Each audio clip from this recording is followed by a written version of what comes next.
Bismillah ar-Rahman ar-Rahim. Alhamdulillahi Rabbil Alameen.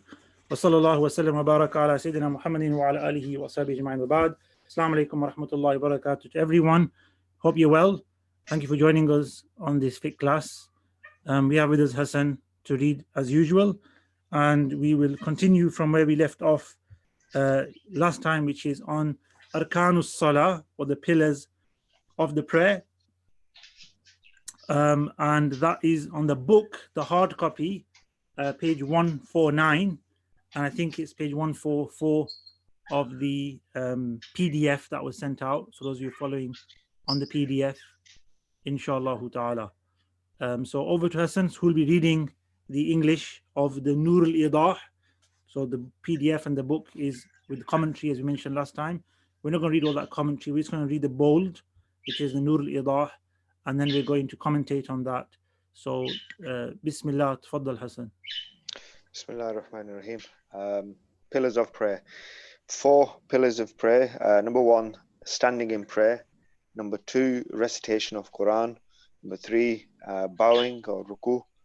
And number 4 is prostration, sujood. It has been said that the last sitting remaining, the time equivalent to reciting the shahud, is also a pillar of prayer.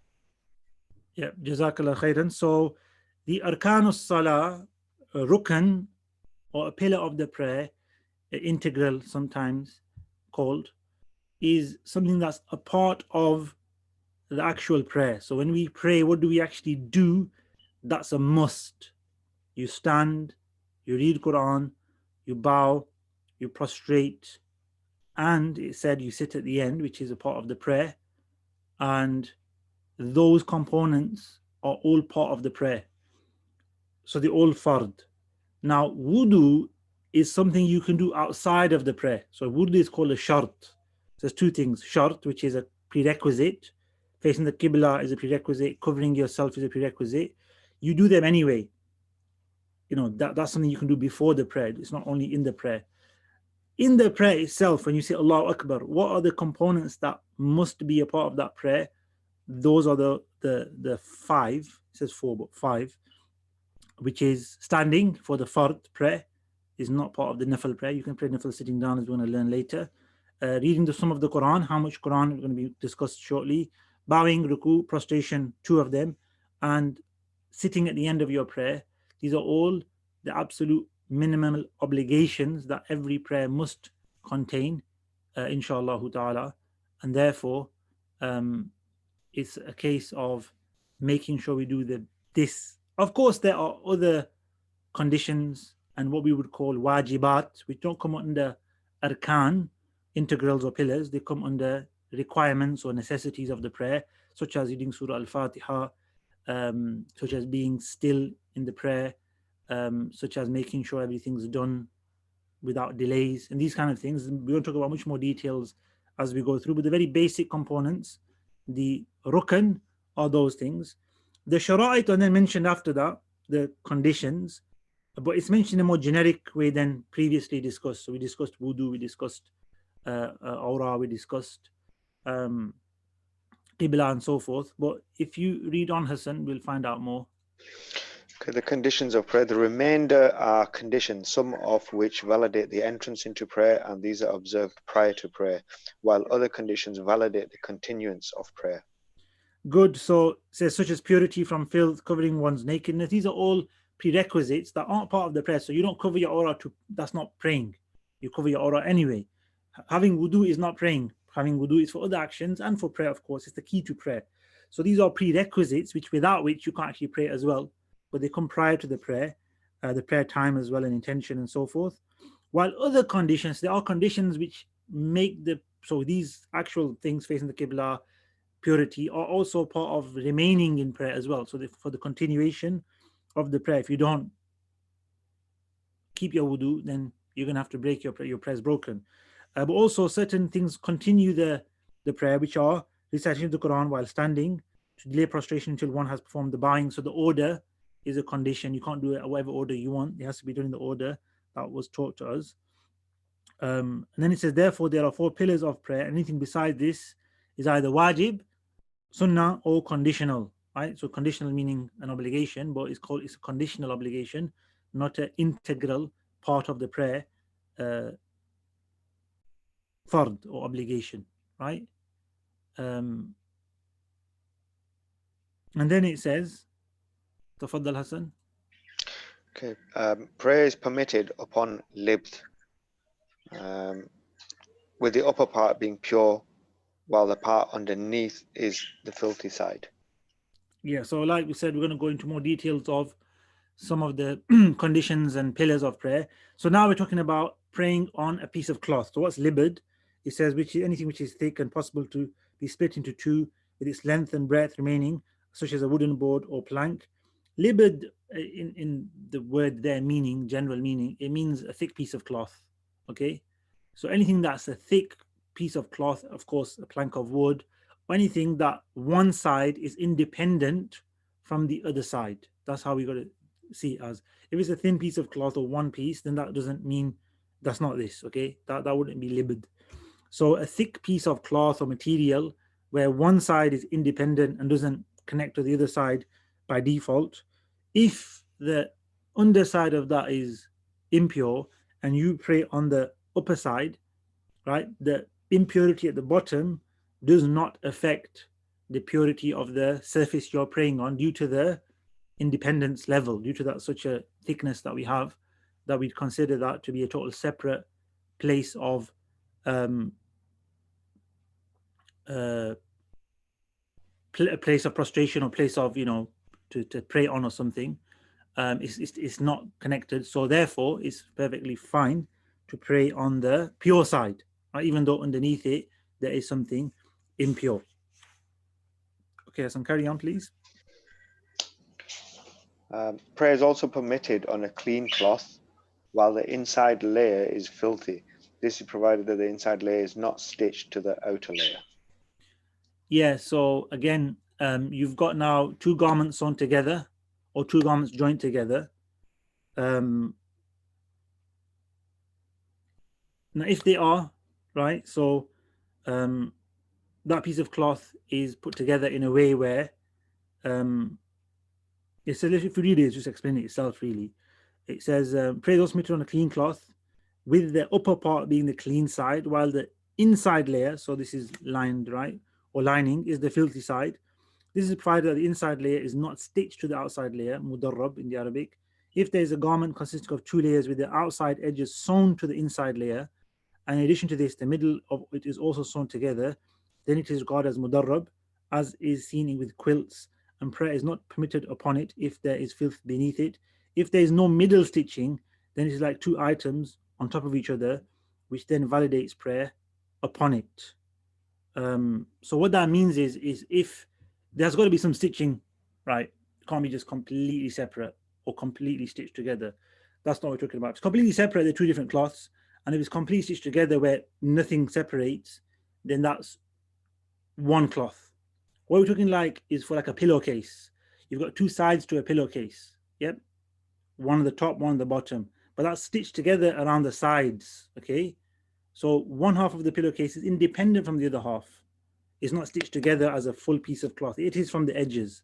So using one side of the pillowcase because it's independent from the other side would be okay as well. It's like basically that thick piece, the two independent things. Having stitching on one side wouldn't affect the uh, top being pure and the bottom being impure, as long as they weren't actually joined as the full piece of cloth. So they was like joined on the side, stitching on the side, but independent in the middle.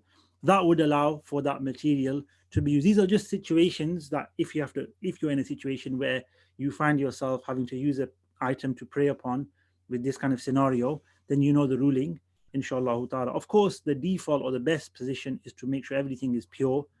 That's always the more suitable situation and way to do things. But if not, this is what we should uh, understand as the rulings, inshallah ta'ala. Next masala. Prayer is also permitted on the clean side of a mat, clothes, or carpet, even if the filthy side moves with his motions, according to the most correct opinion. Yeah, so again, you're on a carpet, big piece of carpet, prayer mat, but maybe bigger, or you've put a cloth out in on your room, in your home, in a hall, and obviously a big piece of cloth. It could be several meters by several meters. So you're praying on one corner of that cloth, on that carpet, but on the other side, maybe a meter away from you, or very close to you even, there is some filth, somebody's, I don't know, had some bleeding or something, right? And that blood has got on the carpet or the cloth that's on the floor that you're praying on. Does that mean you can't pray on this cloth anymore?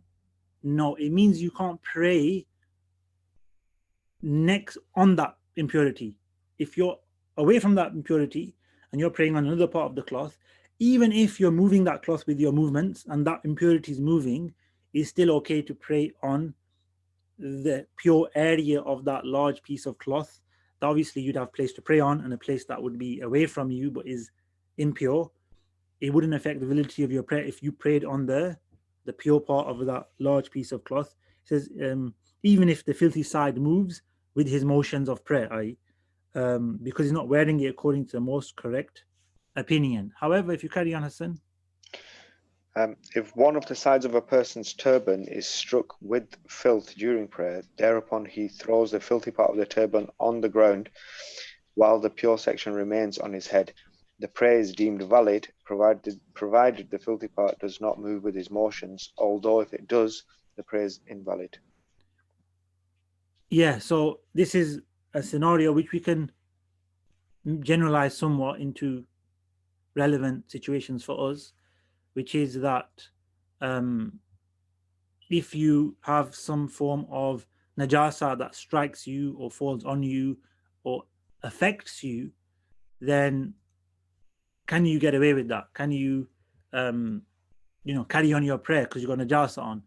It says if you, for turban is given as an example because that's the garment you could probably get off without doing too much movements. I doubt you could probably get a shirt or trousers off in this situation. So turban is the most practical thing. If you've got a cloak on, maybe you've got some kind of outer garment on that you could slip out of without too much movements, because we've got, a lot of movement does break the prayer. We're going to talk about that later. So you've got some najasa, it's come onto you, it's not on you from the beginning, otherwise it's not valid. And obviously this najasa has to be a large amount or an amount that would prevent the validity of prayer, because there are small amounts of najasa, which is impurity, which are forgiven, which are pardoned. So what happens is it falls onto you, something comes onto you, I don't know, there's a baby next to you, urinates on you or something. So what you do is, which on your head wouldn't be practical if you got a turban on, but nevertheless something happens on your head. So you get rid of the turban and you put it onto the floor, right? Or what we're saying is you get rid of the cloth of the turban and you throw it on the floor. Some of it might remain on you, so the turban actually might remain on your head and you got rid of the cloth. Or you might still be carrying a part of the turban and you've thrown away off from yourself the affected part with impurity. So what happens is that, okay, can I carry on with my prayer? It says, if the part that if you obviously you've taken it all off, that's brilliant and your job is done. But if you've partially taken off the garment and thrown it off yourself, the impure part, and the pure part remains on you, then as long as you're not considered to be wearing that, it would be okay to carry on praying. And if you're considered to be wearing the garment still, then it would not be okay to continue praying. And what would we consider as wearing a garment or not wearing a garment is moving with your movements. So if you're bowing and prostrating and this garment you've tried to take off is moving around as well with your movements, the najasa affected area, let's say, which could be a meter away from you or 2 meters away from you, you can see it moving, or it is moving because of your movements, then you are still regarded as having that garment on and therefore carrying najasa. Whereas if you're moving and that's not moving at all, and you may have some of that garment on you still, it may be the case, then that's not a problem. You've got rid of it. You've got it off you. And now it's just the case of that garment is touching you, but you're not classified as wearing that garment. Again, this is if a situation were to ever arise, that's what you could do, inshallah ta'ala. So it says here in the final note in the non-bold, it says he is regarded as carrying the filth from a legal point unless he cannot find anything else out of necessity, meaning that obviously if you can't pray in anything else but that garment, then that's another ruling which is coming later anyway. But you're regarded as carrying filth from a legal point if a garment moves with your movement, even if it's off your body. It's like you could have a cloak on or a long garment on, it's hanging off your body on the floor even, but you're regarded as wearing it because it's moving along with you. Similarly, you could throw your turban off, this example, and it could move with your movements. You're still wearing it, so that would mean you're still carrying najasa, and if that is najasa to an amount which would prevent the validity of prayer, then your prayer would be invalid. Of course, if there's nothing else, then maybe not so, but I wouldn't see why you'd be in that situation right now, so I wanted to mention that. But then we can move on to the next one, inshallah. One who has no means by which to remove the filth from his clothes is permitted to pray with that filth, and no repetition of the prayer is required. Yeah, so scenario, I don't have pure clothes, so it's talking about purity. What do? You pray with your clothes on, and there's no requirement for you to repeat the prayer. It is permitted, it says, because it's not a requirement. It's not absolute obligation to cover and pray. So you would then say, what does that mean? You can take it off and pray. Well, that means you're not covering your aura. So you've got a choice of two things now. You can cover your aura and pray with najasa because you haven't got any garments that are clean, or you can, part of prayer is to not carry najasa, or in your prayer you can remove the najasa, but then you want everything to cover your body, but you have to pray with your aura, your private reserved area uncovered. So you're stuck in a bit of a dilemma now, right? What do? Do you cover yourself and carry najasa and pray, or do you uncover yourself and expose yourself and carry no najasa and pray? So in either way, you're going to be losing one of the two prerequisites. One is purity. You're either going to lose that because you're going to carry it, or purity of clothing, or you're going to lose covering your aura, which is a requirement.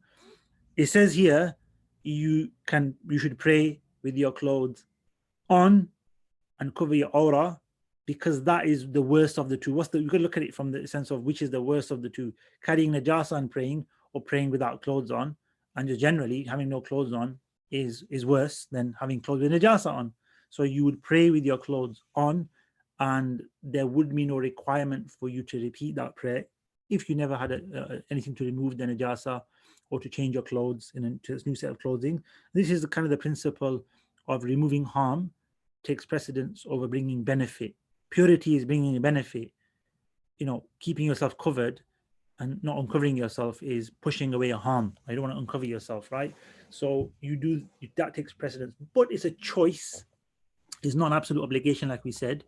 But the better choice and the highly recommended and the one that should be taken is to pray with clothes on and pray properly. If you do decide to pray without clothes on and take off the clothes, or if you're in a situation where you haven't got clothes, somebody might say, that's going to come on the next page, which Hassan's going to read now, inshallah. Likewise, if one finds nothing to cover his nakedness, not even silk, grass, or mud, and therefore he prays naked, no repetition of the prayer is required. And if one finds something to cover his nakedness and 1/4 of it is clean, prayer is not permitted naked. Yeah. If, however, less than 1/4 is clean, then one has the option of using it or performing the prayer naked. Right. So a bit of detail here. Right. So just bear with me, inshallah ta'ala. First of all, you should use whatever you can to cover yourself. Okay. So what does that mean? Even you have to wear silk, which men are not normally allowed to wear. So this is for men, or grass. So if you can get leaves and stuff and cover yourself, then you need to do that. That's a requirement. Or mud even. So mud means you cover your body with mud and then you pray, obviously, like that. That's actually, important as well. But if you don't find any of those things, then what you're going to do, you're going to pray without clothes on, okay? But we won't come on to that quite yet. If you find something to cover your nakedness and 1/4 of it is clean, so if let's say you found a garment, yeah, that covers your aura, you can pray in it. All right, let's just give it a little bit longer. So 1/4 of it being clean is approximately, I'm not going to be massively to scale, but let's say about that much. So 1/4 of it, is clean, yes. So this is 1/4, okay? If that much or more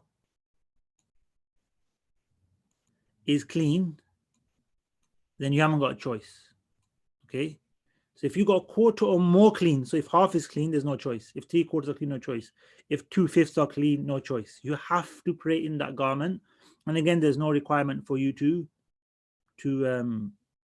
repeat the prayer.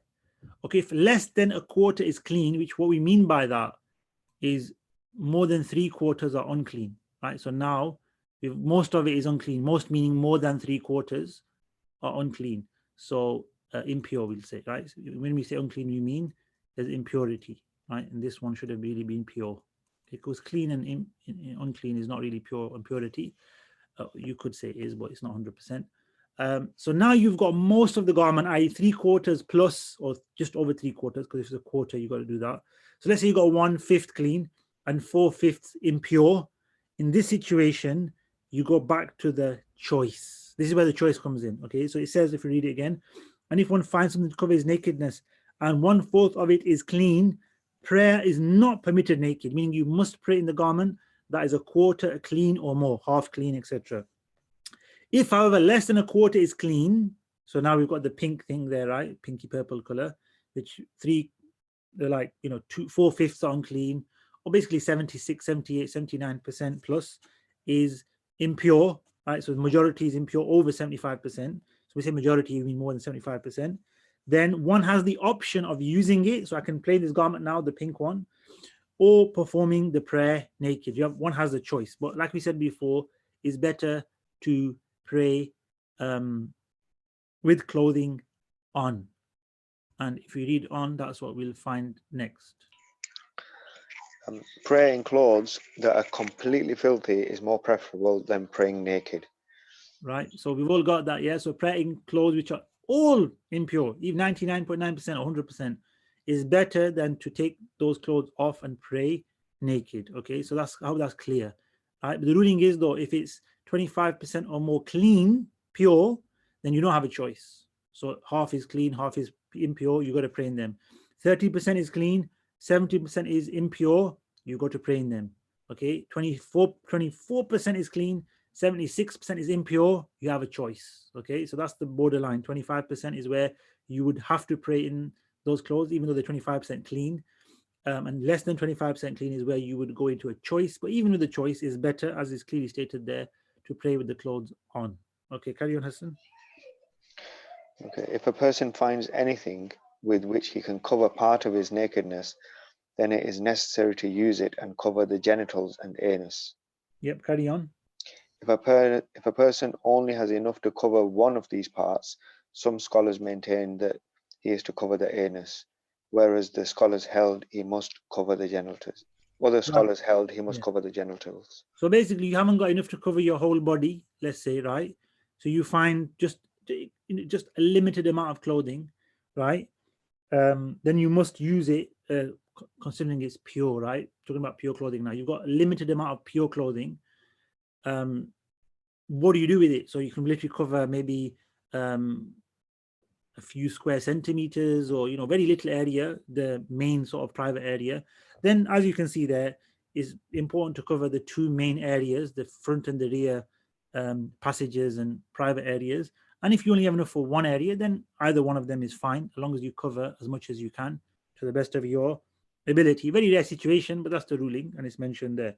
So what do you do now if you have to pray without clothes on, or you decide to pray without clothes on when you've got no pure clothing, or you've got minimal purity in your clothes? You decide to pray, or you have to pray without clothes on. It might be a scenario. What do you do? We'll find out now.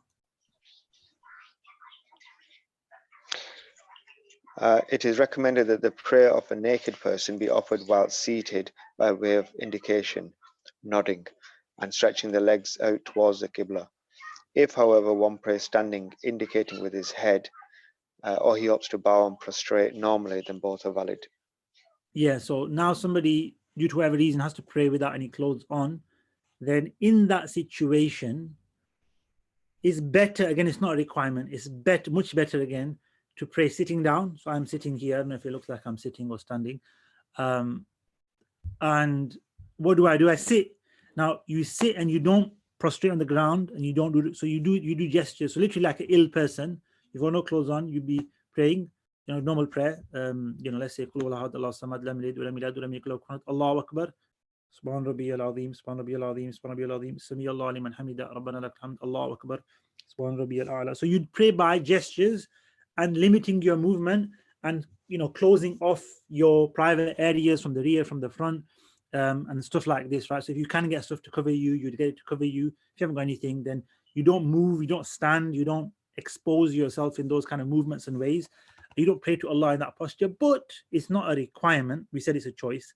So if somebody decides to pray standing up and doing all the movements like proper bowing and proper prostration, is not the optimal method. It's not what one should really do, but it is, as they mentioned there. Sahha doesn't mean it's good, but it's valid, and you don't have to repeat your prayer and so forth. Okay, Bismillah. Okay. The private area of a man is that which is between his navel to the end of the knees. The private area of a slave includes more than that of a man, namely her stomach and back, and for the free woman, her whole body is a private area, except her face, hands, and feet. Thank you very much, Hassan. So we've been through this. So the male is from the navel to the knee, including the knee and beyond the knee, inshallah.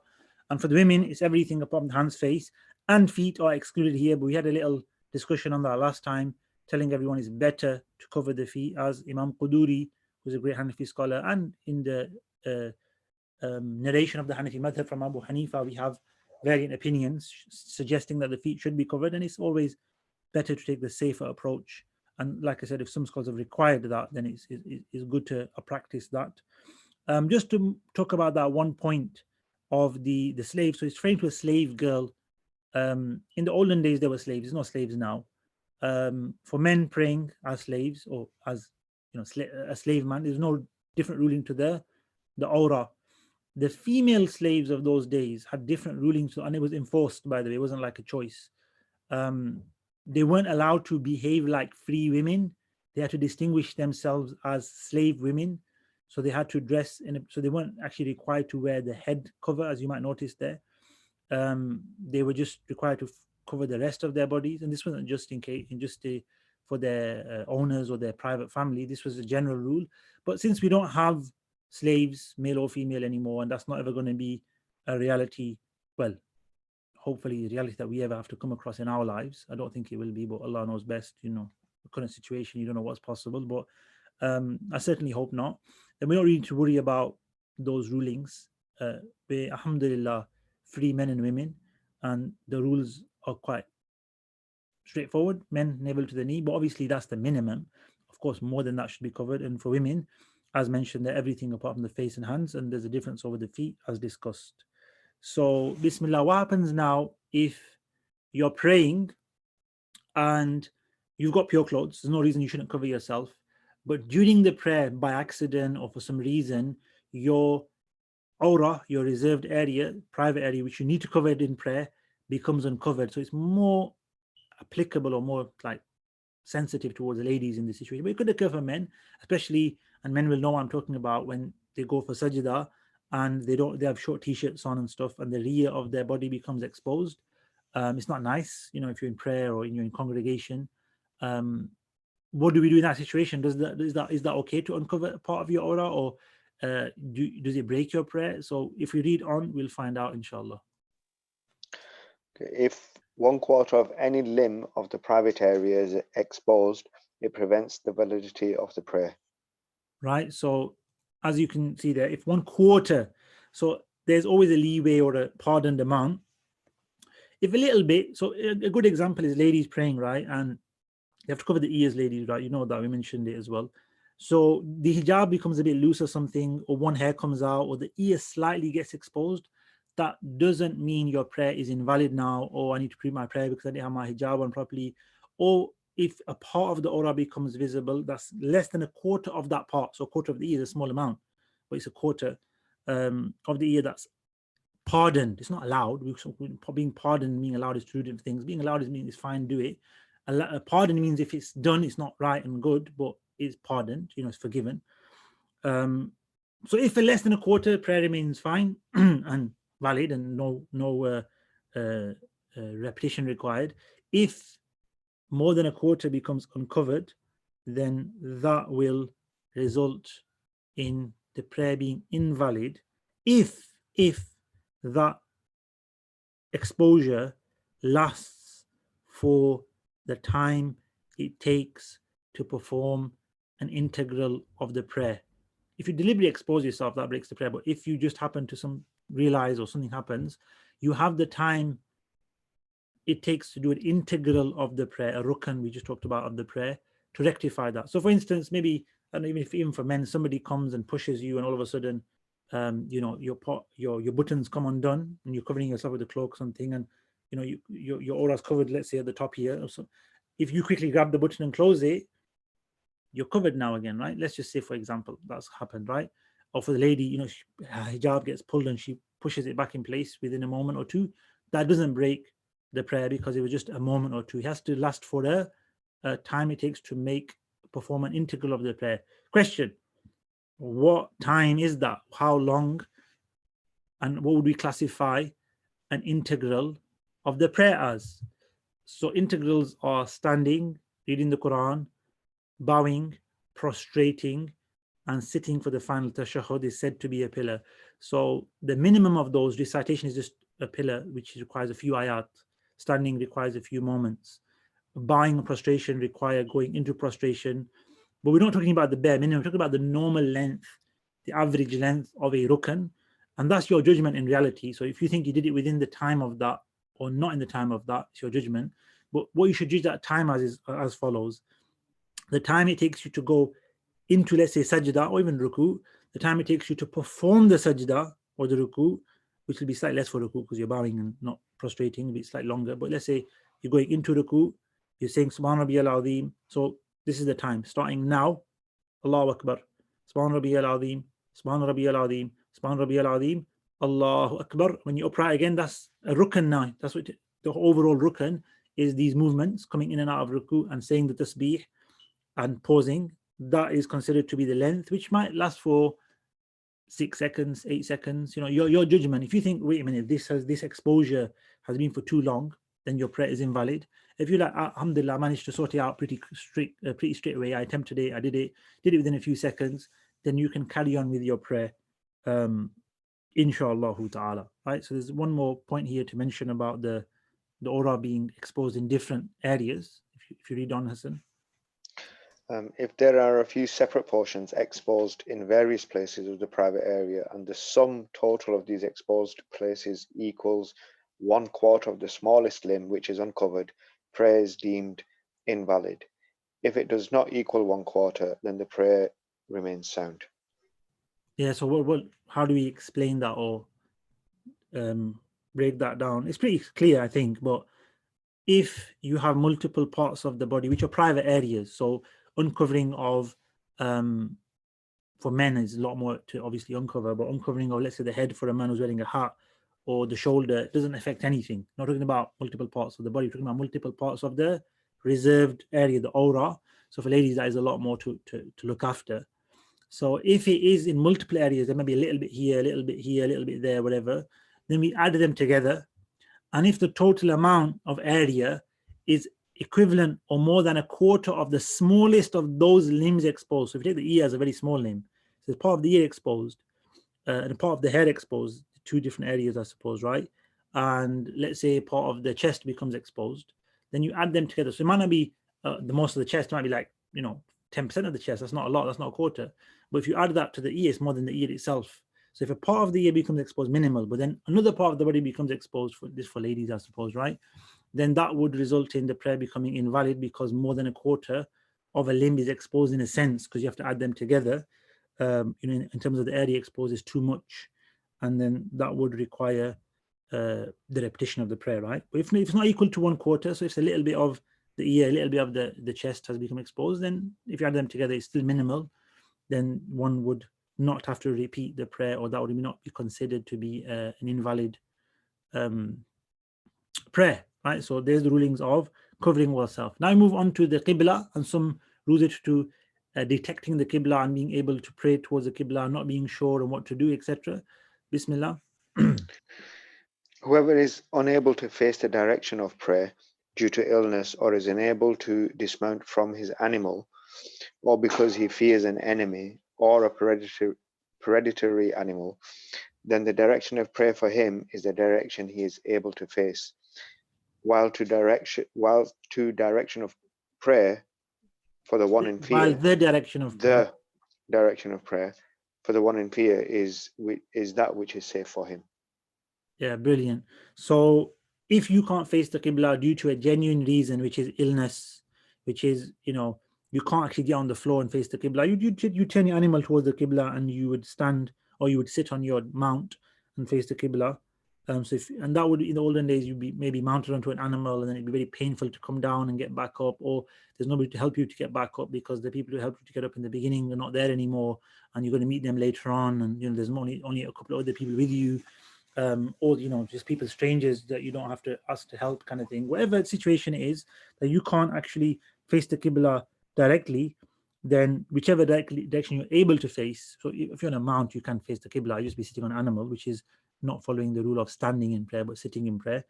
Or if the animal doesn't face the Qibla, literally is moving, and you're not going to have time to pray without praying without the Qibla. Or if you're got danger in front of you somewhere, so if you turn towards the Qibla, that danger might attack you.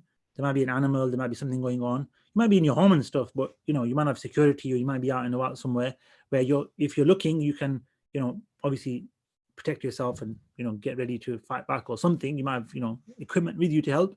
But if you turn your back and pray towards the Qibla, the animals behind your back or the predator or the harm, then that'll put you in a lot of danger.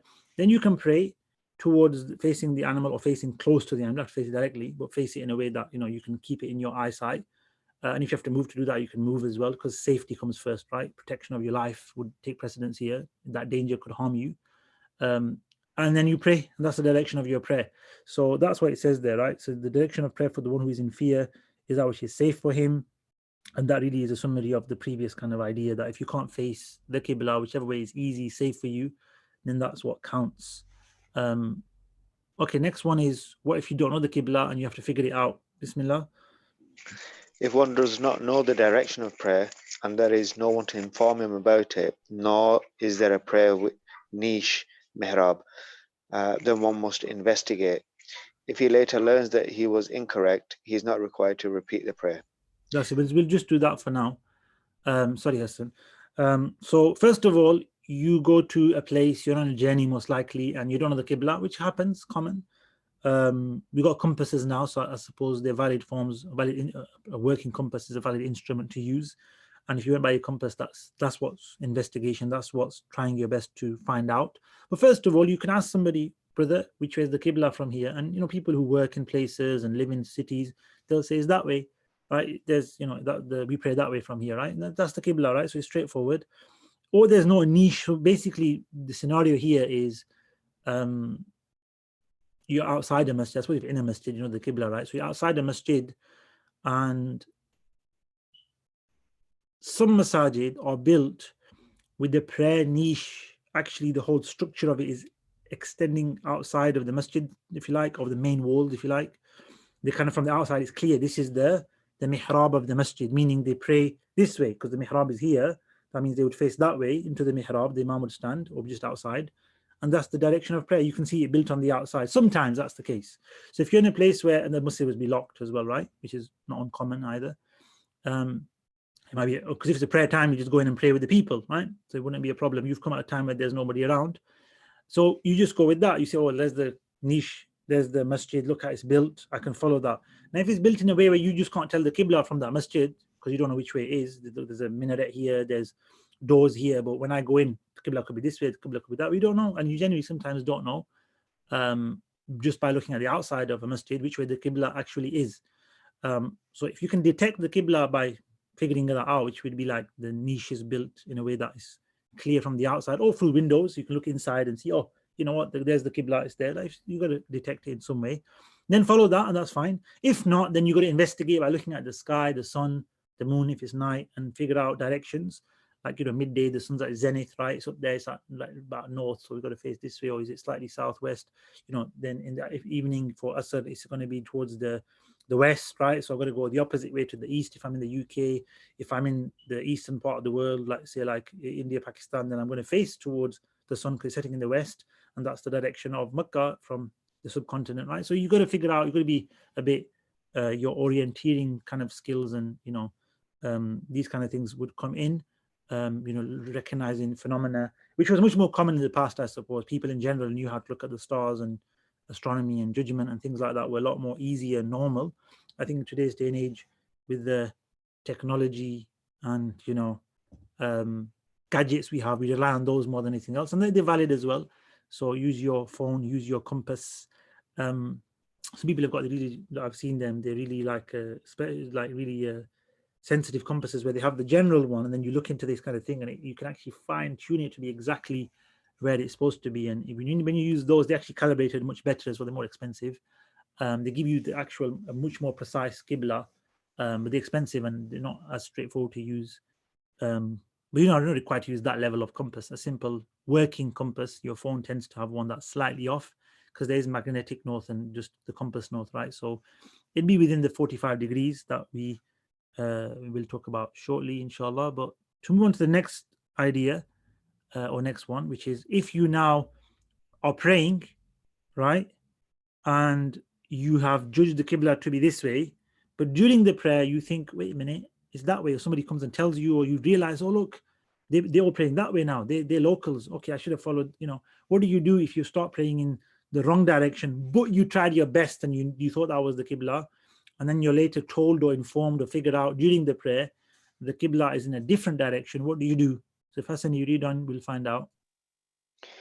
Although if one realizes his error during the prayer, he must turn to the correct direction and continue the prayer. Yeah, so we didn't mention the first point, which is if you prayed in a direction of your choice, of your investigation, in your efforts are required, and in the end you found out you were wrong, it doesn't matter. You tried your best, that was what you're required to do, tasked to do by Allah subhanahu wa ta'ala, you're mukallaf, tasked to do that. That would be valid, and you would be with a valid prayer. However, if during the prayer you realize, somebody informs you, it becomes clear the Qibla is in a different direction, then you must turn to that direction and continue the prayer and finish it, and that is also valid, and you can continue the prayer. So you can literally start a prayer in one direction and finish it in another direction, as long as you started the prayer by making the efforts and investigating the Qibla, right? So you have to do that first. That's actually a requirement on you. So it's an obligation to find the Qibla to the best of your ability and make that judgment. So there's an obligation to make a judgment based on not some kind of investigation. And then it doesn't matter what happens if you actually get the right Qibla or not, your prayer will be valid. However, what if you didn't do any investigations? You just thought, I don't know where the Qibla is, Allahu Akbar, I'm just praying this way. I don't know why, I'm just praying this way, right? That's not what you should do. You've left a requirement on you. You've missed you've done it wrong. So what happens then? Is your prayer valid or invalid? Well, we don't know really, do we? So let's find out what the author says. If a person begins his prayer with no investigation and after the completion of the prayer discovers that he was correct, the prayer is valid. And if he finds out during the prayer that he is facing the correct direction, the prayer is nullified. Yeah, so what's going on there? So what has happened first is you didn't do any judgments, you went Allahu Akbar, you prayed. After the prayer, somebody comes and says, prays in the same direction as you, let's say, or somebody tells you, yeah, that's the Qibla, well done. Your prayer is valid, right? Because all of your prayer was done with one level of Qibla, which was a low level. It wasn't a good level because you didn't do the investigation.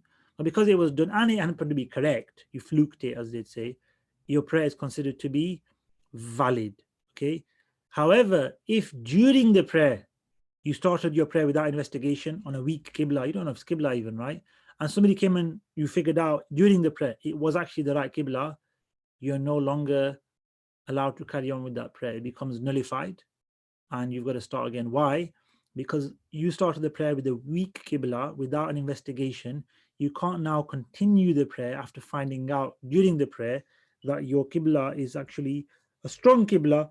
It's like, building the weak, strong on the weak. You can build the weak on the strong. So strong foundations, weak structure is allowed. But a weak foundation with a strong on top of it collapses. You're not allowed to do that way around. It's not allowed in this situation. So you would have to resume the prayer from the start in accordance with the Qibla you've just discovered. And the same applies, carry on, Hassan. The same applies to the one who begins the prayer with no investigation and does not discover at all whether he faced the correct direction. Yeah, so you do the prayer, and at the end of the prayer, nobody told you anything, you never found out, you didn't ask anyone. That's not a prayer either, right? You wouldn't really know at all. You might never get to know, but that's the thing. Once you don't get to know, you'll never know. If you haven't asked anybody, you need to ask the question, basically, did I pray? If you don't ask that question, then you just need to pray that prayer again, whether in the time as another prayer or make it up as a prayer in the past. So I remember praying once, and I don't know what direction I faced, and I don't know if I was the right direction. I never investigated. So you didn't investigate, then in that case, you need to make up that prayer. I investigated, I don't know if I was right or wrong, it doesn't matter. Investigation removes the obligation of prayer, whether you get the right direction or not, whether you find out or not, okay? Not investigating removes the obligation of prayer if you happen to find out you were right after the whole prayer is completed. If you find out during the prayer is wrong, your prayer is nullified. If you don't ever find out, you just leave it and never ask and life carries on, then that's an invalid prayer, and one should ideally investigate. But if not investigating, one should really clarify it with someone as soon as possible, or find some way of checking it's the right Qibla or not. If it's right, you're okay. If it's not, you need to repeat the prayer to the right Qibla. So you'll go back to that first step, which was investigating the Qibla, which you never did before, which resulted in your prayer being possibly invalid, right? So you need to make sure you do the investigation first to avoid that scenario. So now we've got another situation where you're not alone, you're with other people, and you don't know the Qibla, all of you, you're all strangers to that location. So you all start looking around thinking the Qibla is this way, the Qibla is that way. So you're all having and forming different opinions. So now we've got different opinions of Qibla, and we've got several people together. Do we now all pray together or pray separate? What happens? If you read on Hassan, we'll find out. In a group prayer, if many people are using personal reasoning and it results in many people facing different directions because they are unaware of the Imam's situation, then their prayer is valid. Right, so that would mean that it's dark, let's say. I can't really see that happening otherwise, or they're blind, maybe, I don't know. Yeah, but let's say it's darkness and we're all trying to figure out the Qibla in this darkness, and we can't, it's pitch black darkness, right? We can't figure out which way the Imam is facing, we can't figure out which way everyone else is facing, and there's a person who does the Iqamah, and then we all pray behind the Imam, and we're all trying to figure out where the sound is coming from. This is a very rare situation, I suppose. Then whichever way you pray is fine, right? Your prayer is valid because you all tried your best to figure out the direction, and even if you're different, says it results in many people facing different directions because they are unaware of the Imam's situation, especially what direction he's facing, then their prayer is valid. If, however, someone steps in front of the Imam, then his prayer is void. Meaning, if somebody's facing the same direction as the Imam and is in front of him, then his prayer is void, right? So if he's literally facing the same direction and you stand in front of the Imam, that's not allowed. So if you hear the voice of Imam behind you, then that's the only way you probably recognize that you're in front of the Imam and facing the other direction. If he's in front of you, it's okay. So if you're facing each other, it's actually like being around the Kaaba. Imam coming on the opposite side, and you can be on this side of the Kaaba. You're facing each other, but you're both facing the Kaaba. So if you're facing each other in this situation, you think, oh, is he in front of me, the Imam? I think he is. You know, should I go behind him? What do I do? I think this is the Qibla, right? But he's facing me. So if I go behind him, I'll face that way. He'll face this way. It's all valid. If you don't actually know the Qibla, all of you, you're all guessing or you're all investigating and trying your best. Apart from the one who steps in front of the Imam and I believe is facing the same direction as the Imam. Wallahu alam. But it's a very rare, unorthodox situation, which I don't think will ever happen to anyone. But it's just the rule of the Qibla the author decided to include. We'll now move on to the Wajib elements of the prayer, I believe, right? So the next page there, it says Wajib as-Salah. These are really important. So just to clarify a difference, Fard is the bare minimum which must be done, and it's major sin not to do those actions. Wajib is also something that must be done. Okay, so in terms of the requirement of doing it, it's the same. And not leaving it is also a sin. Okay, not as big as the Fard, because the Fard is a massive sin, and this is a lesser sin, but still a sin. And your prayer is considered to be valid if you do the Fard, and complete if you do the Wajib. So if you just do the Fard, which is those minimum, and then don't do the Wajib or do some of the Wajib and leave others, then your prayer is valid but incomplete. Hope that makes sense. So we have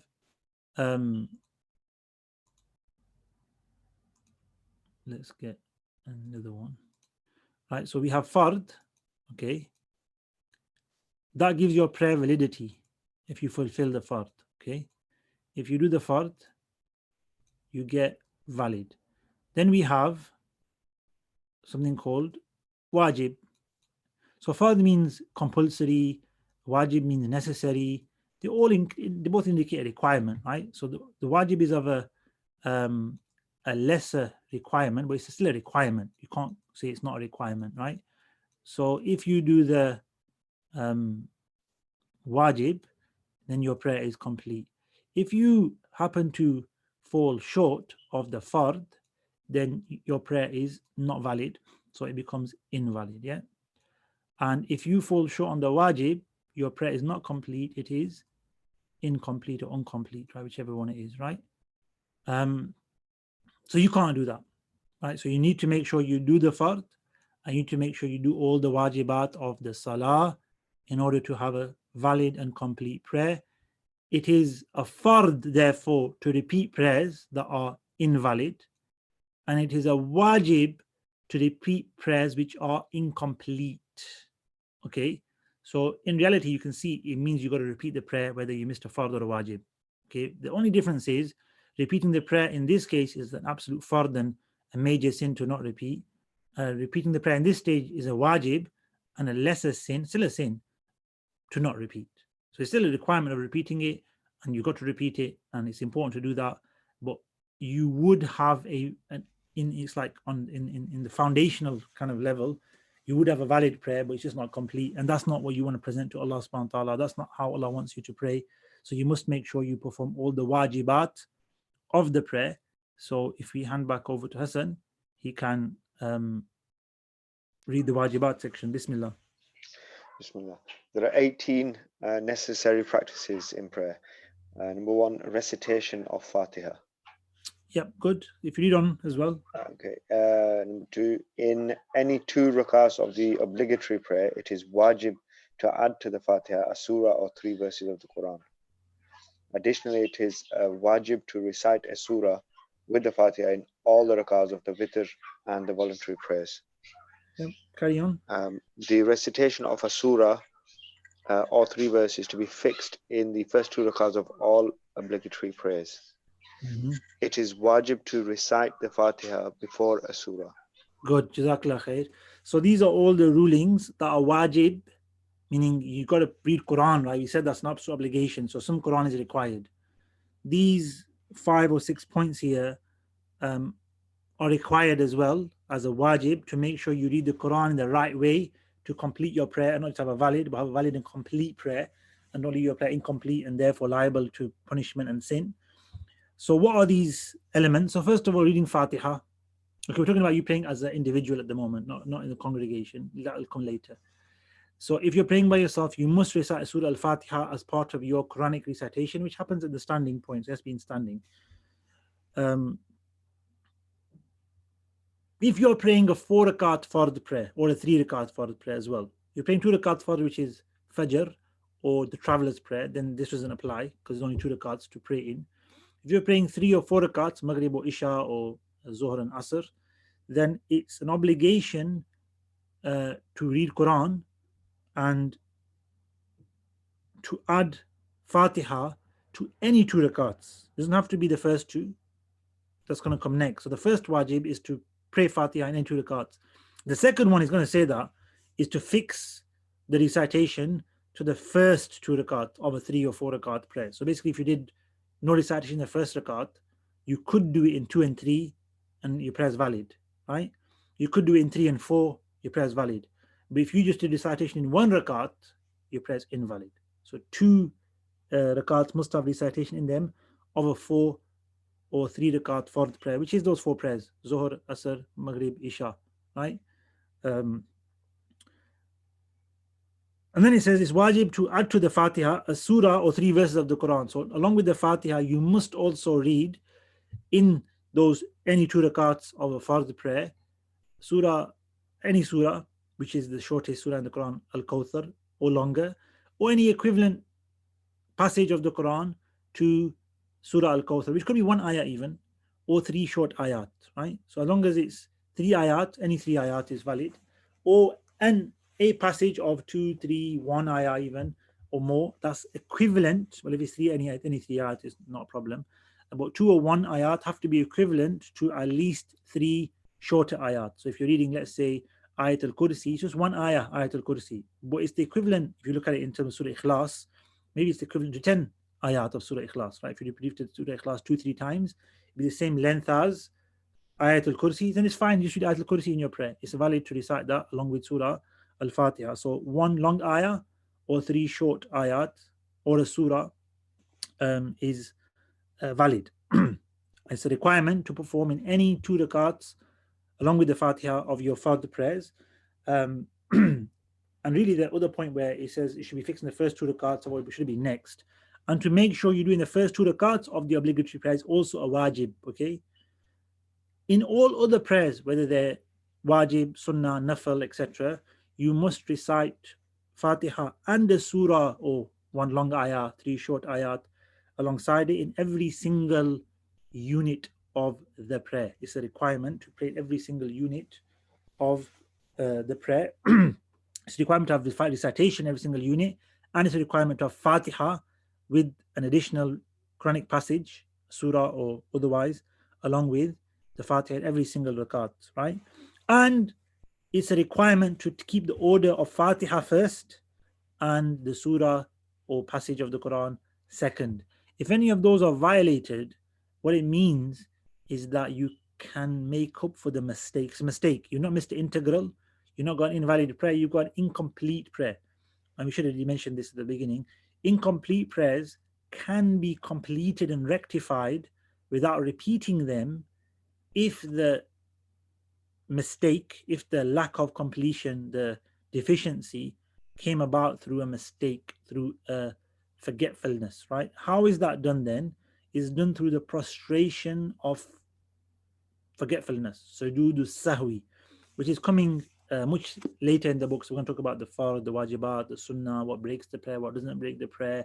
And then he'll talk about a prostration of forgetfulness. It's going to come a bit later, but there's a concept of if I miss a wajib, if I do a little mistake, no, not these, I'm not doing a sajda. You can't have a prayer without a sajda. You can't make up for that by doing a prostration at the end of the prayer. So what is a sajda sahu? Sajda sahu is a prostration you make at the end of your prayer to rectify a mistake. And mistakes come from omitting a wajib or adding additional things that shouldn't be added, for instance, right? So, you did 3 sajdas instead of 2. Could happen, right? That's an addition to the prayer, which is not required and not valid or not acceptable in terms of the prayer. So you would have to do what? You have to perform a sajda to sahwi at the end of your prayer to make up for that mistake. So these first 5 points were about the recitation. This means, again, you got to read the Fatiha, you got to read surah after it in the first 2 rakats of every fard prayer. If you miss the first 2, you can always do the 2, 3, 3, 4, but that's only for fard prayers. All other prayers, you must read Fatiha and the surah in every rakat, and of course the order must be maintained with Surah Al-Fatiha and surah, the passage or surah after Surah Al-Fatiha. Right? So that is the rulings of recitation of Quran. In terms of the wajib, so what do you recite after Fatiha? That's the sunnah. So you can choose anything, it's valid to pray anything. There are sunnah recitations after Fatiha, which we'll be discussing in the section on the sunnahs of prayer. So for now, that's the wajib level of prayer. So the fard level is recite anything of the Quran, not even Fatiha. Your prayer is valid but not complete. And that's a good option or good, situation, or it makes sense for those who may not have memorized Surah Al-Fatiha yet, or may not memorized all of it yet, so they can recite what they can, and that's valid, and then they can complete their prayer. Whereas the one who knows Al-Fatiha must recite it, of course, and if you don't know it, you must learn it, therefore. So it's required to learn for the prayer, and therefore you're required to learn it properly for the prayer as well. So it's important to learn it with tajweed, with the proper pronunciation. Otherwise, you'll be not in a good situation, right? You'll be somewhat sinning if you're not making efforts to improve your recitation. But yeah, let's move on to the next wajib in the prayer. It is wajib to place both the nose and the forehead on the ground in prostration. Yeah. So again, we talked about this before. We said the nose, the forehead is fard, and the nose being added, the solid part of it is a wajib. I think that's straightforward. Carry on.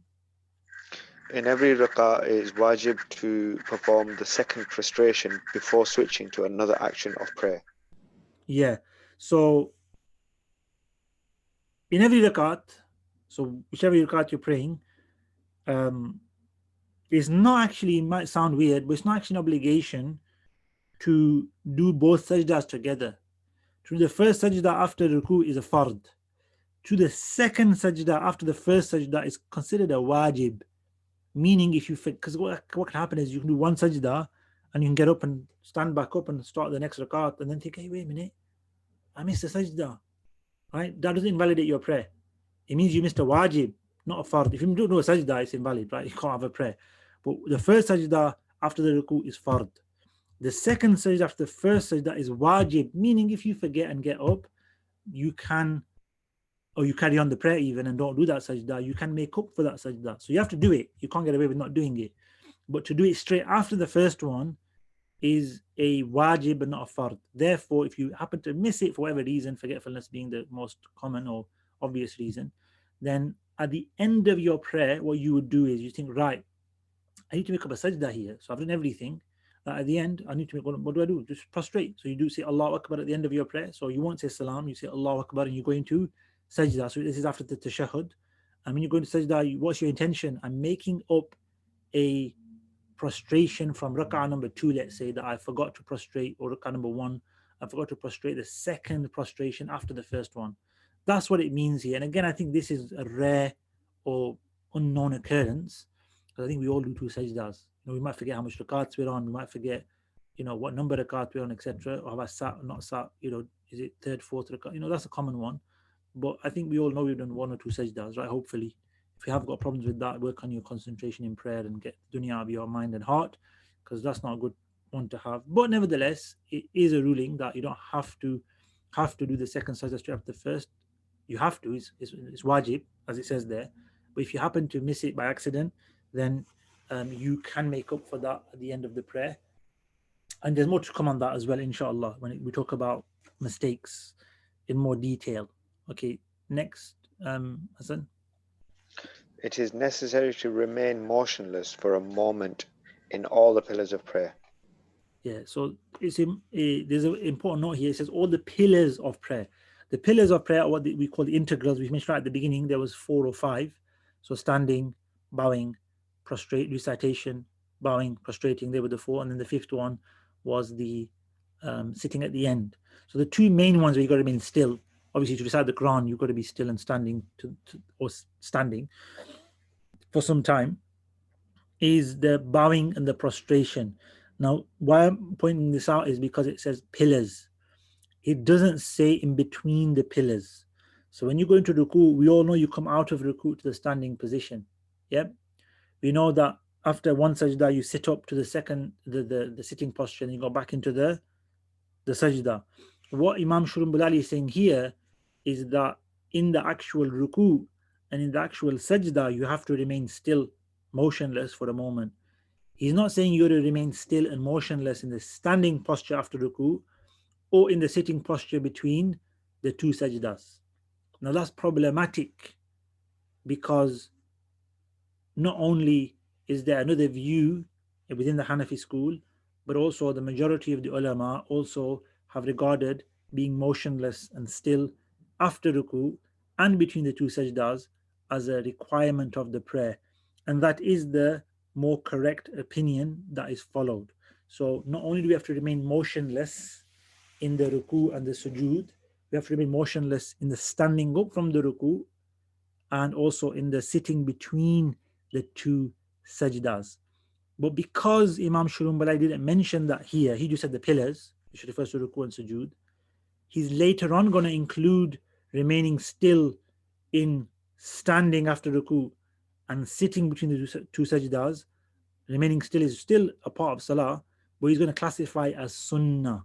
He's not going to classify as wajib. I'm telling you that, and I think there's a note there as well, if you can read the note below. It's based on the hadith of the Prophet ﷺ telling somebody to repeat his prayer and so forth. And from that hadith, a lot of rulings of prayer are derived. That hadith is quite famous, and all the ulama studied that hadith and derived rulings of the prayer from this hadith called it's actually called hadithu al-musi'i salatahu, the hadith of the one who didn't do correct prayer, right?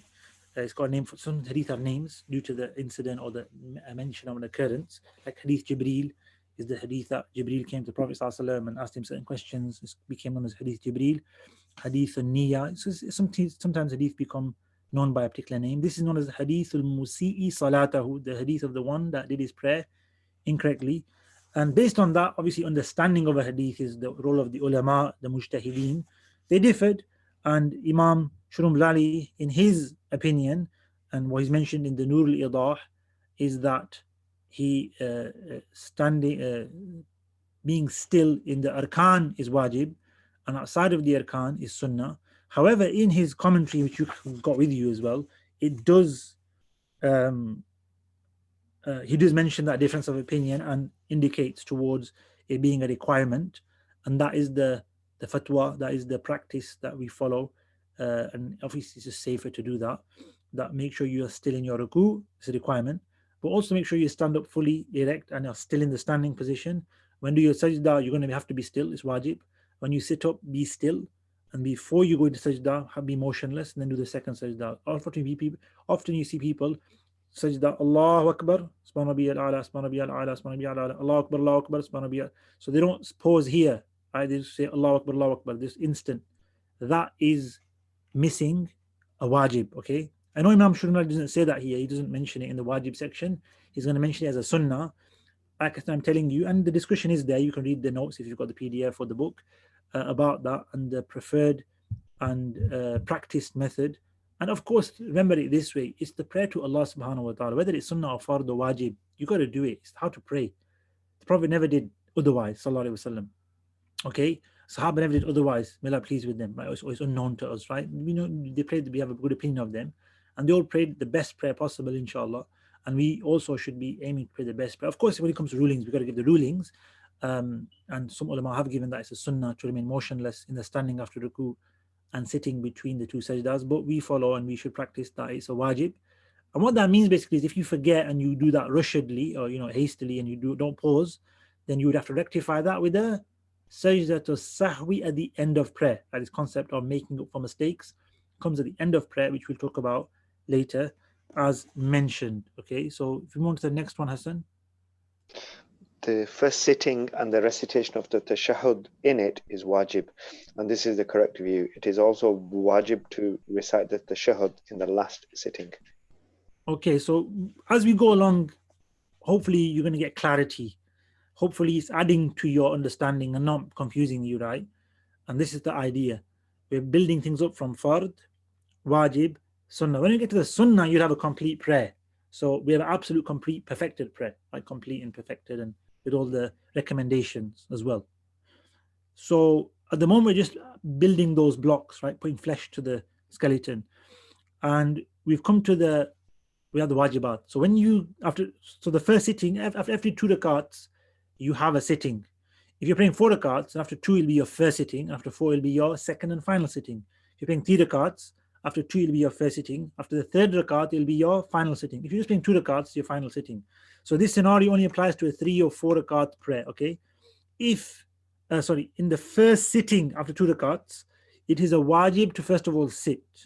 The second wajib is to recite the tashahhud. They're 2 different things. Just to sit there and wait is a wajib. To read the tashahhud is a wajib, which is at-tahiyyatu lillahi was-salawatu wa-tayyibatu, which again is going to be mentioned later. Once we've done the fard, wajib, sunnahs, we will then do a complete run through the prayer, inshallah, all being well. Thank you for your patience today, and those of you getting the recording, maybe we'll try and use YouTube as we are for some of you. It might work better to do it this way. I know some of you are on YouTube now watching, which is alhamdulillah good. We've had some issues with other applications, which I've been informed just as we were starting the class, have been hacked. And this is common now. I didn't know this, first time it's happened to me. So that's why we're off Zoom and onto YouTube for those who are with us on YouTube. So assalamu alaikum to you all at home as well. So this is probably the way going forward to keep it all safe would be just to do it as such. Hopefully, you can follow in this way, so it's safe for everyone, because we don't want things being done and said and shown that aren't appropriate in such a class and gathering, and it's not within our control. Unfortunately, this is technology. Hopefully Zoom will be working on this kind of stuff. I don't know um, when that will be, but I think it's perfectly fine to do it as we are doing it. So there's no issues. Alhamdulillah. So the second point, sorry, to go back to that, is the sitting is wajib, and reciting the tashahhud is a wajib after 2 rakats. Likewise, in the final sitting, and this is the idea of fard, wajib, sunnah, building everything. Sitting itself in that occasion was a fard. It was integral, we said. Whether it's integral or not, like, it's a fard, it's a requirement. It's an absolute fard, invalid prayer without sitting at the end of it. So if you did your last sajda and you did salam, you haven't got a prayer. You've got to do the last sajda and you've got to sit at the end of the prayer to complete your prayer. Now, to recite the tashahhud in that sitting, in that final sitting, to actually do at-tahiyyatu lillahi wa salawatu, is not a fard, it is a wajib, okay? Meaning you still got to do it, you still got to finish your prayer like that, but if you happen to mess it up or forget it or something happens, then it's not like you've missed the integral and you've got a completely invalid prayer, you've got a deficient prayer. Depends on what happens exactly. But the recital, the ruling is a recital of tashahhud, at-tahiyyat, in the final sitting. And by the way, when you say tashahhud, we mean up to the point, وَأَشْهَدُ أَنَّ مُحَمَّدًا عَبْدُهُ وَرَسُولُهُ, is a wajib both in the first and second sitting. And it ends with وَأَشْهَدُ أَنَّ مُحَمَّدًا عَبْدُهُ وَرَسُولُهُ. Allahumma salli ala Muhammadin, which is the salawat or the durood sharif, the salutations upon the Prophet ﷺ, is not a part of tashahhud, okay? Tashahhud is at-tahiyyat to وَأَشْهَدُ أَنَّ مُحَمَّدًا عَبْدُهُ وَرَسُولُهُ. That's classified as the tashahhud, and the tashahhud the Prophet taught the companions, and then separately he taught them the salah, the durood sharif on him, how to present him salutations, alayhi salatu wasalam. And that's a sunnah and hence you can see there's not going to be mentioned in this section.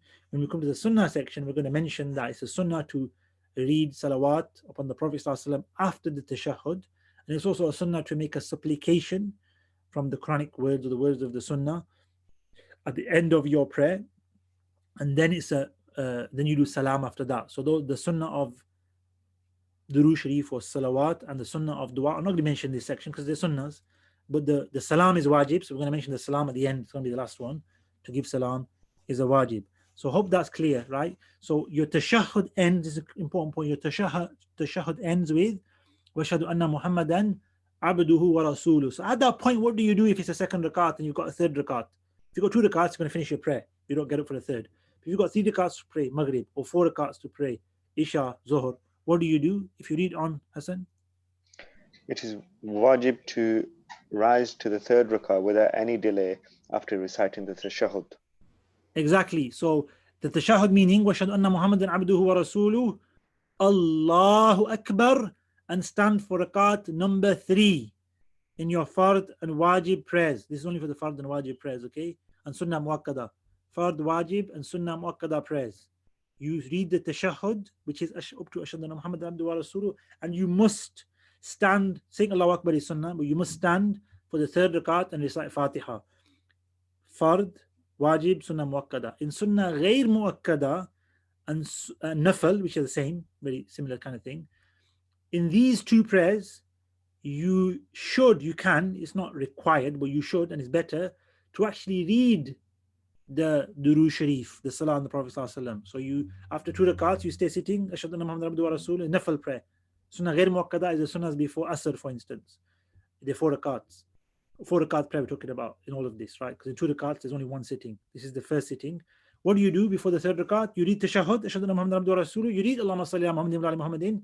You read the dua, ربنا آتنا في الدنيا حسنة وفي الآخرة حسنة وقنا عذاب النار, Allahu Akbar, and you go to rakat number 3. So in that occasion, in the sunnah ghair muakkada, make note of these, right? Fard, wajib, sunnah muakkada, you get up straight after tashahhud. In sunnah ghair muakkada and nafal, you read to the end of the prayer literally. So you read durood sharif, not the tashahhud only, durood sharif, tashahhud, durood sharif, dua, Allahu Akbar, you start the third rakat, and you start the third rakat with Subhanakallahumma bihamdika wa tabarak asmuka. It's literally praying 2 nafal, and then 2 nafil alongside it, like because they're 2 separate prayers, because they are. Nafil prayers are regarded as 2 separate 2 rakat prayers. So you pray 4 rakat nafil, you actually pray 2 rakats or two rakat nafil prayers. You put them together. You haven't done a salam in the middle, but you've read one complete prayer and you stood up and went another complete prayer. That's the actual etiquette and correct manner of performing 4 rakat nafil or sunnah ghair muakkada. However, if you do stand after the tashahhud on the second after the tashahhud on the second rakat in a nafil prayer, and you go to Alhamdulillah Rabbil Alameen, it's valid as well. It's fine. It's a 4 rakat prayer, so you can do that. But that's not the proper way of doing the nafil and sunnah ghair muakkada prayers. Just a question, Hassan. Did you know that, Hassan? I did do, yes. MashaAllah. Just checking. The one thing I did know. Okay, Alhamdulillah. So let's read the next one then. It is wajib to utter the word salam at the end of the prayer, though not the words upon you. Yeah, so again, sunnah to read the Assalamu alaikum wa rahmatullah. What's the minimum, your wajib, is to say salam, not even assalam, salam. We're not going to do that. You're going to say Assalamu alaikum wa rahmatullah. Just saying salam, the word itself, fulfills the wajib, and your prayer is complete. It's not perfected, it's not sunnah. Assalamu alaikum wa rahmatullah on the right. So one salam on the right with the word salam is enough, is wajib. The rest of the whole process is sunnah. To turn your head is sunnah. To say Assalamu alaikum wa rahmatullah is sunnah. To do the left hand side. To do the intention of salam, which is to salutate those on your right, those on your left. We'll talk about in the sunnah section when it comes to that, inshallah ta'ala. But carry on. There's some sunnahs or some wajibat now that are specific. So that salam concludes the prayer. But there are some wajibat that are specific to certain prayers. They are as follows. Tafaddal. The supplication of the witr and the additional takbirs of both Eid al-Fitr and Eid al-Adha are wajib. Yeah, so the qunut of witr says, the supplication, which is the dua, Allahu Akbar, so to say Allahu Akbar and to recite a dua in the third rakat of witr before the ruku is wajib. So that's for witr prayer, which is a daily prayer, which is 3 rakats. There's a whole section on witr coming later, but we know that, I'm sure we know we'll be praying this prayer when we pray Isha. It's after Isha prayer. It's considered to be part of Isha, but it's after Isha. You have to pray Isha first, and the witr comes afterwards. You can pray the Hajj time as well, it doesn't have to be with Isha. It's a night prayer. And the wajib element is additional to that prayer is to do dua or to do the qunut, which is a takbir, Allahu Akbar, and the supplication. The actual supplication is said to be wajib as well, which we're going to learn in the section of witr. But if you don't know that supplication, which some of you may not, or you may not have learned it in your lifetime, normally you learned it in madrasa after school, but some of us embrace Islam, some of us don't learn everything at madrasa, we don't have the opportunity. Then you should learn it. And if not, any dua is valid. رَبَّنَا آتِنَا فِي الدُّنْيَا حَسَنَةً وَفِي الْآخِرَةِ حَسَنَةً وَقِنَا عَذَابَ النَّارِ, as we're going to mention in that section. So rulings of that exact process will be in the chapter on the witr prayer. And also we have during Eid prayer is wajib in itself, so is the witr prayer. But during the Eid prayer, we have an additional 6 takbirs. So for those of you, which are probably mostly men, who have gone to the Eid prayer, which I'm sure is most, if not all of you, then you will have heard the Imam tell you how to pray Eid prayer in the first rakat. After Sana, do 3 takbirs. After 3 takbirs, the Imam will read A'udhu Billah, Bismillah, and Fatiha. So you do 3 takbirs in the first rakat, which are before the recitation, which are wajib, so you have to do them. And then in the second rakat, the Imam tells you, once the Imam's read Fatiha, he's read the Quran, he's going to do Allahu Akbar, not for ruku. Don't go into ruku, he says. Raise your hands, say Allah. You raise your hands in all these takbirat. Raise your hands, say Allahu Akbar, and leave them open. Right? Do this 3 times after the recitation of the Quran, the second rakat. So you're doing 3 Allahu Akbars or takbirs in the first rakat, 3 in the second rakat, and then you go into the ruku', and that even takbir of the ruku' for that particular prayer is a wajib. So the 7 takbirs which are wajib in the Eid prayers, 3 in the first rakat before recitation, 3 in the second rakat after recitation, that's 6, and the takbir of going into that ruku' is actually wajib, and therefore 7 takbir are wajib in the Eid prayer, additional to any other prayer. As you may have noticed, we didn't mention any takbir is wajib in the normal prayer, because all takbirs are sunnah, apart from the first takbir, which I mentioned is a prerequisite. To start the prayer with Allahu Akbar is a prerequisite. We did that last time. But all other takbirat, as we actually mentioned towards the end of last lesson, I think, was that they are sunnah, and therefore if omitted or done at any other point or delayed or so forth, they don't make a difference. It's better to do them properly, but they were sunnah, so they won't affect the validity or completeness of the prayer. Bismillah, next one. It is Wajib to specify the words Allahu Akbar for the start of all prayers, not only the prayers for Eid. Yeah, so saying Allahu Akbar, the words Allahu Akbar to start your prayers is a wajib, meaning, can I start my prayer with Allahu Kabir, Allahu A'zam? That's similar to Akbar, isn't it? Allah is A'zam. Yes, you could. It'll be valid. So you've done the fard of takbir, the condition, right? It's a prerequisite. You fulfilled it by saying Allahu A'zam, Allahu Kabir. But you missed this, the wajib, which is to say Allahu Akbar. So don't change that word. Stick to the wording of Allahu Akbar. I don't think anybody would do otherwise, but it's just to mention that to say Allahu Akbar is a wajib. It's not to say the words Allahu Akbar is a wajib. To do glorification of Allah to start the prayer is a requirement. We said that last time. We said you could say La ilaha illallah, you can say any praise or glorification, but to use the words Allahu Akbar is wajib. Okay, carry on. In the second rak'ah of both the Eid namaz, it is wajib to say Allahu Akbar for the bowing. Yeah, we already said that. So not only for the 6 takbirs, for the actual bowing of the second rakat in Eid al-Adha or Eid al-Fitr first, Eid al-Adha second, the both Eid prayers mean the both big and small Eid as we call it. The second rakat, ruku, takbir. So in the second rakat after recitation, you don't do 3 takbirs anyway for Eid, therefore Eid. Then you're going to do a 4th takbir for ruku. That's actually a wajib as well. And meaning the Imam has to do that out loud for everyone to hear to go into ruku, otherwise it's going to cause confusion, which happens sometimes anyway. Next one.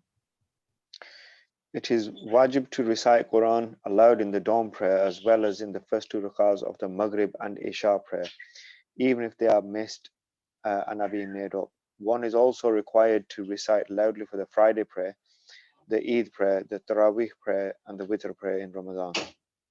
Okay, so now, hope you're all paying attention. Now we come to congregational prayer. This is not about you praying alone anymore. When you're praying alone, it's not required to read out loud. You have a choice in some prayers, and you have to remain silent in some prayers, right? When you're in a congregation, the Imam, who's recite, only Imam will recite, has to recite out loud in certain prayers and has to remain silent in certain prayers. No choice.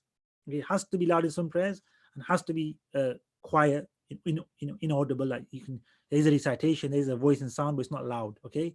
What are the prayers in which there must be a loud recitation? Fajr, all 2 rakats. All remaining for the prayers, the first 2 rakats must be out loud. Okay. Whenever there's recitation, it must be out loud of Fatiha and Surah. Which could be like if you messed up, it could be another rakat, but let's leave that for now. It's going to mention it in point below, but we'll leave it till then. But 2 rakats, the first 2 ideally, is wajib to read out. So even reading out loud isn't fard. If you read quietly, and sometimes happens, the Imam reads quietly, and everybody's like, isn't it supposed to read out loud? And then the Imam starts reading out loud. It's happened a few times. Not to me personally, I've not done that, I don't think, but it has happened as a follower of an Imam. They've not read out loud, then all of a sudden they start reading out loud. They made a mistake, right? So that's a wajib left. Doesn't invalidate the prayer. You just carry on with the prayer, and then you make up for that mistake by performing a sajda of sahu at the end, like forgetfulness, prostration. Similarly, if you are making up prayers in congregation, it would be so. For instance, it could happen like you could both miss Isha prayer together. You were on a journey, you got late, you got tired, you fell asleep. I don't know what happened. You missed Isha prayer together, or you were on an airplane journey. You couldn't pray on the airplane, but when you landed, you prayed together. That's you can pray together. But if you pray together, Maghrib, Isha, Fajr, then you would have to read out loud. So when you read out loud, Fajr prayer, first 2 rakats of Maghrib, first 2 rakats of Isha, even if you're making them up in congregation as well. The Jummah prayer, so the Friday prayer, 2 rakats, is going to be out loud. The Eid prayers have to be out loud recitation. It's a wajib. The Taraweeh prayers, I'm getting a bit sad because these prayers might not happen together this year, but we still read out loud if we're doing our Jamaat at home, and I would. And if you can lead a short Jamaat with your family, and just read the basic surahs, the last 10 surahs of the Quran. If you know more, fantastic. But even if you just know 5, 6, 7 surahs, you can just repeat them throughout the rakats. Even if you just know the 4 quls, just read the 4 quls 5 times each, and that's 20 rakats, right? So that's it. Every 4 rakats, just do the 4 quls, 4 quls, 4 quls. It's perfectly fine to do that for Taraweeh, and then get your family together and pray Taraweeh. It's a really good time to get this family spirit, in your house, really this religious kind of atmosphere. Don't neglect that, build it up to that, inshallah ta'ala, for your homes this Ramadan, due to the situation with the coronavirus. If you're praying the witr in congregation, when we're talking about congregation, and that would be Ramadan only, then you read out loud. It says fi Ramadan, yes. It says witr in Ramadan, meaning that they're going to be congregational prayers. All of these are congregational prayers, and they are all loud recitations in those rakats. So for the Isha and Maghrib, it's the first two. For the rest, it's all the rakats. And then when must you remain silent or not silent? Silent means doesn't mean no sound. When you must you remain quiet and recite. So there's sound, but it's quiet sound. Tfaddal. It is wajib to recite the Quran silently in all the rakats of the Dhuhr and Asr prayer, in the third rakat of the Maghrib prayer, and in the third and fourth rakat of the Isha prayer, and in all rakats of the voluntary prayer offered in the daytime. The one performing an obligatory prayer alone, such as Fajr or Maghrib, has an option between reciting the Quran aloud or silently. Likewise, one offering voluntary prayer at night also has an option. Okay, Jazakallah khair. So there's a few masail put together there. First of all, when must the Imam, so congregational prayer, talking about, remember, when must he remain silent in everything other than what's mentioned above? So in the last rakats of Isha and Maghrib, third rakat of Maghrib and third and fourth of Isha, wasn't mentioned above, so it means to be quiet. Asr wasn't mentioned above, Zohr wasn't mentioned above. So in those situations, the Imam must remain silent. Okay. And if it's not going to be a common occurrence, there was a congregation, a nafil prayer congregation during the daytime. Nafil means a random prayer, not a specific prayer. Then the recitation would be quiet. Not going to happen, right? But if it does, it's going to be quiet. Quiet, it says that to the extent one can hear himself. So you got to hear yourself or have some sound. Silent doesn't mean no sound, or quiet here doesn't mean no sound. Then if you're praying by yourself, okay, so now we're talking about an individual praying. Okay, this applies to men and women, but more so to men. Women generally should not raise their voice in prayer. And if there's no one around, you could say they can raise it slightly louder to hear themselves a bit clearer, etc. But generally, women not to raise the voice, because it's better to keep a lower tone for women. That's more rewarding for them. But for the person praying alone, then the obligatory prayers I mentioned first. Then just as the Imam had to recite the prayers out loud in certain prayers, you have a choice to read them out loud. So if you're praying Fajr, first two rakats of Maghrib, first two rakats of Isha, you have a choice if you're praying by yourself. Do you want to read out loud or do you want to read quietly? Your choice. In the prayers, the Imam had to remain quiet, recite quietly, then you must also remain quiet as well. So you can't read out loud for all the rakats of Isha and Maghrib. The last two, one or two, will be silent or quiet. And all the rakats of Zohar and Asr will be quiet. But for the other rakats of the first two, for the two for Fajr, first two of Maghrib and Isha, you have a choice. You can read out loud or you can read to yourself quietly. And if you are performing nafil at night, not during the day, and during the day is quiet, you're performing nafil at night, again, as an individual, you have the choice. The Imam would read out loud. So the question would be, what if it's a congregation at night of nafil? The Imam would read out loud. But if you're alone, praying by yourself, nafil, which you often do, at daytime, they're always silent, wajib. At night time, if you're praying a nafil alone, you have a choice. You can read out loud or you can remain quiet and read quietly. I think that covers everything mentioned there, right? Wallahu alam. If you want to carry on, Hassan. If one omits the recitation of a surah from one or both of the first two rakats of the Isha prayer, then he is to repeat it aloud in the last two rakats with the Fatiha aloud as well. Okay, so this is what I was talking about. That it's wajib to read in the first rakat and it's wajib to read out loud, as we just learned there. But what if you miss it? This is the ruling. It's not clear there. It's actually slightly wrongly worded, I think. If you miss, we're talking about Maghrib and Isha here, okay? So it says that. Or Isha in particular, actually. So it's Isha. Actually, yeah, I think it only applies to Isha. Or Maghrib, if you miss one rakat in Maghrib, you read it out loud in the third rakat. But for Isha, it's different. So let's do the Maghrib first. If you missed a recitation out loud in the first or second rakat of Maghrib, you do it in the third rakat. Okay, there's only one rakat, you do it. Okay, but for Isha prayer, which is specific, is if you miss recitation of Fatiha and Surah out loud in the first rakat, but you read it quietly, so the Imam just said it quietly, and then you read it loud in the second rakat, then in the third and fourth rakat, you're not required to do anything different. Okay, you don't do anything different. So it was quiet in the first rakat, loud in the second rakat, or quiet in the loud in the first, quiet in the second, whichever way around it occurred. Third and fourth rakat remain the same, which is quiet. Okay, don't read it out loud. If in the first and second rakat, that's what it says. لو ترك سورة في أولي الإشاء. If you leave the surah in both the first rakats of Isha out loud, or even any recitation, then you must recite it out loud in the third and fourth rakats of Isha, Fatiha and Surah, right? Because you didn't read it out loud in the first, or you left it in the first two rakats of the Isha prayer. This is the most correct. In the event of this situation, one is to advance the Fatiha, then the Surah, though some held that one should advance the Surah first. That doesn't matter, make a difference.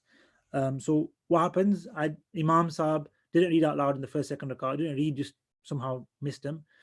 Third, fourth rakah, he reads out loud with surah for everyone to hear. And he would do sujood al-sahwi because he's left a wajib. What was the wajib? To read it in the first two rakats. He read in the last two rakats. We said that's not a fard, it's a wajib, meaning it's a mistake.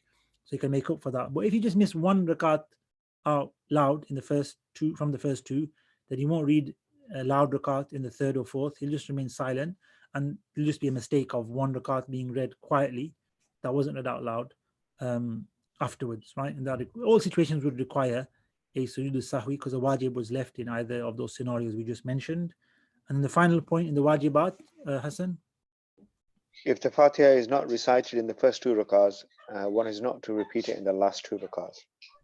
Yeah, what that means is that if you don't read the Fatiha in the first two, which is a wajib, you're going to read it in the second two anyway for Maghrib and Isha, right? Actually, for Maghrib it's invalid because you've not read the Quran in two rakats.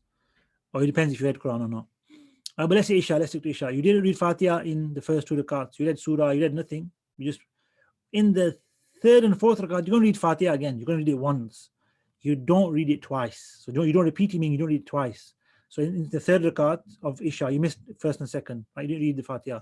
You don't read Alhamdulillah Rabbil Alameen once. Bismillah ar-Rahman ar-Rahim. Alhamdulillah. You don't read it twice. You don't repeat Fatiha in the third and fourth rakat. If you miss it, you don't repeat it as in read it twice. In the third and fourth rakat, if you missed it in the first and second rakats, okay, so you don't have to repeat it or double it up in the third and fourth. It would be better to say that really. Like you karrir, it means to repeat, yeah, so it's fine, decent translation. And alhamdulillah, we've reached the end of that section, and that's where we'll stop today. Walhamdulillahi Rabbil Alameen.